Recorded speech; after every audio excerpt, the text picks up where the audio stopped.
Hello, everyone. I'm Dr. Marjorie Wu, and editor of the book Leadership Coaching in China. I'm here today with Gary Wang and James Warner, two co-author of the book and author of Chapter 9, Challenges to Building a Leadership Coaching Business in China, a fascinating topic. Now, Gary Wang is founder and CEO of MySpan Development Limited, based in Shanghai, and worked as a senior executive in a number of Chinese and multinational companies. Gary has been one of the major contributors to the development of the coaching community in China and in the region. Not only has he built a highly successful business with clients across Asia, also proactively championing the development of the coaching profession and the development of talent throughout China and the region. As to James, James is president of the Keystone Academy and previously managed the China leadership development business of Korn Ferry, a global consultancy. He began leadership coaching in the late 1990s while working for Personnel Decisions International, where he learned his foundational coaching skills from David Peterson, one of the early innovators of leadership coaching. He has coached senior executives from some of the largest global companies, including in China, for the past 10 years. Both Gary and James, I have a few questions for you about your views of the current status of coaching in China and where it is headed in the future. My first question is this: what barriers or challenges do leadership coaches in China face when trying to establish or grow their business? We understand that now there are fewer multinational companies buying coaching services, and few Chinese companies yet understand the value of leadership coaching. Gary, please. Thank you, Marjorie. I think that coaching is still a new thing in China. While today coaching training is currently a hot business in China today, it's however a formidable task for independent coaches to build a successful coaching practice for themselves, since the demand is far more away from being big and solid enough, given the nascent stage and evolving nature of a young industry. Penetration is very low, with less than 1% of companies having experience buying coaching programs or services, and 70% of the demand is from multinationals. But COVID, government policies, and local competition have changed the landscape, and more Chinese companies, more and more multinational companies are scaling down their operations in China. Chinese companies may have deeper pockets, but they are new to the benefits of coaching, and their often authoritarian culture hinders adoption of coaching. The other challenge is that the clients tend to see coaches as their teachers and therefore prefer coaches with senior executive experience in business, which makes it tough for coaches not boasting such strong corporate resume. Thank you, Gary. This is really some thought. That's a thought-provoking topic. Now, James, being an expat in China and so for so many years, and what are your insights on this topic? Thank you, Marjorie, for the question. And I really agree with Gary. I think there's some, while people are really desiring to learn coaching skills, I think it's important that new coaches have access to a pipeline of opportunities to apply these skills. Otherwise, it's going to be difficult for them to make a living. And I think that's one of the things that companies like Keystone and MindSpan can continue to offer.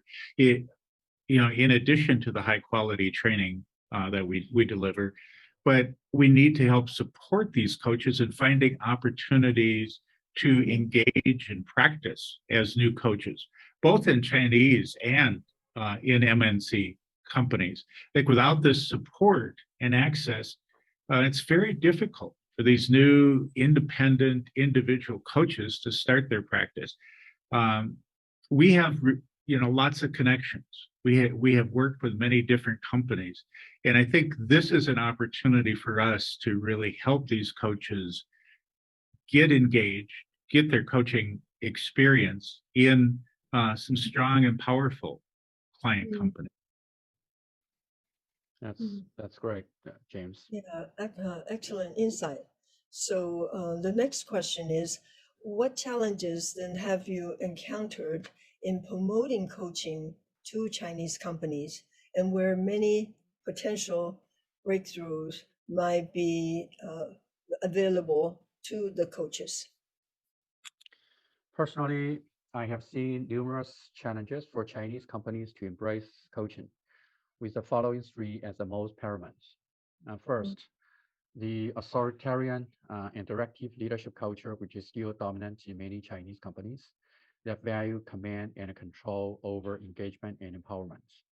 And this may hold leaders back from seeing the benefits of coaching, even if they're given a chance to try. Second, most Chinese companies can't tell the difference between training and coaching, partly due to their lack of exposures, partly due to their intentional attachment to results and numbers, not really to people development.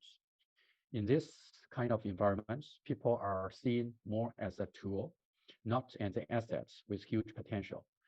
And third, lack of stunning success stories in the Chinese company context.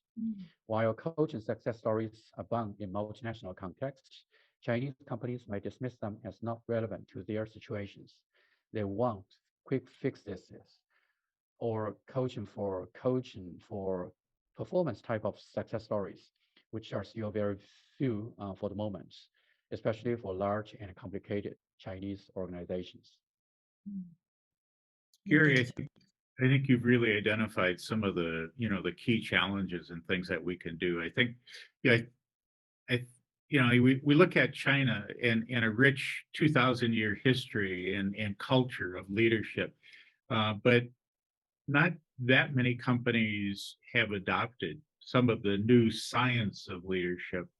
And I think that if we look back, the progress that was made in Western companies over the last 30 years still has to, that progression has not arrived yet in China in terms of, leadership,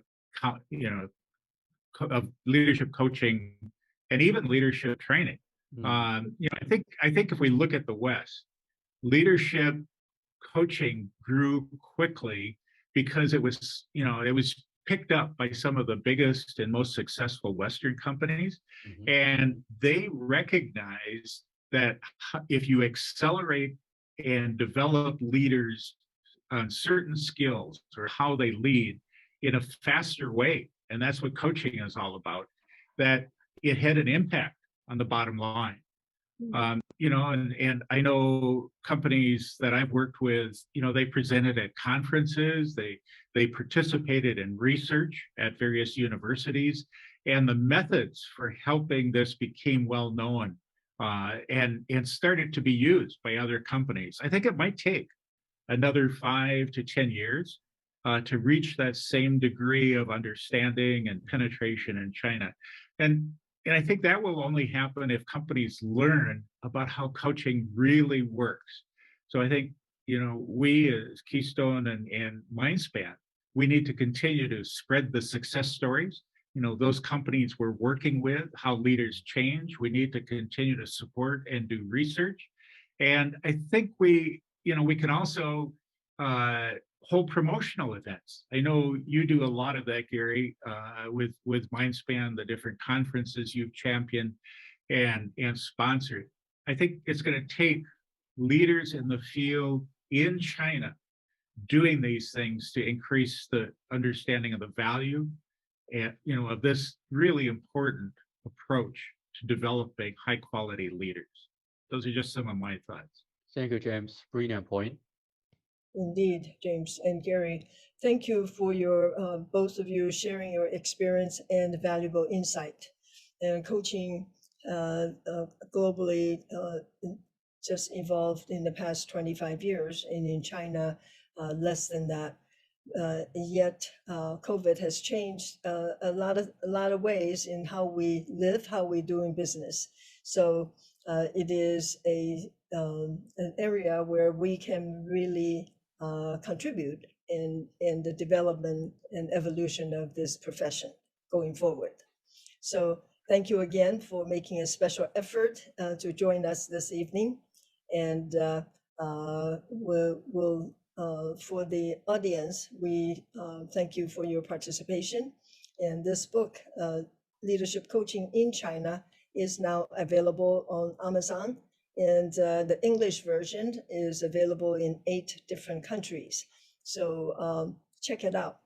And also, we will have webinars that are related to each of the topics coming down the pipe.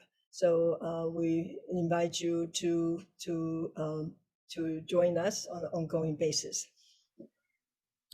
Thank you for your. Thank you for being here. Thank you, Marjorie and James, for this great opportunity to talk about the book and the topic of coaching. Thank you. Excellent. Thank you. Okay, thank you all for being here. We'll see you again soon.